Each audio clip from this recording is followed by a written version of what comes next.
আসসালামু আলাইকুম। আজকে রেসিপি কাঁঠালের বিচির ভর্তা। তো চলুন শুরু করা যাক। প্রথমে আমি কাঁঠালের বিচিগুলি অল্প আঁচে ভেজে নিব। তো ভাজা হওয়ার পর আমি কাঁঠালের বিচিগুলি ছিলে নিব। তো ছিলে নিয়েছি, আর এখানে মরিচ, পেঁয়াজ আর কাঁঠালের বিচি। এরপর আমি এই সমস্ত উপকরণ ব্লেন্ডারে নিয়ে ব্লেন্ড করে নেব।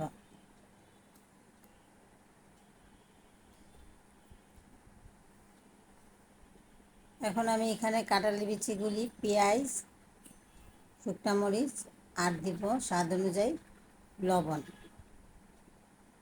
দিয়ে আমি সব উপকরণ ব্লেন্ড করে নেব।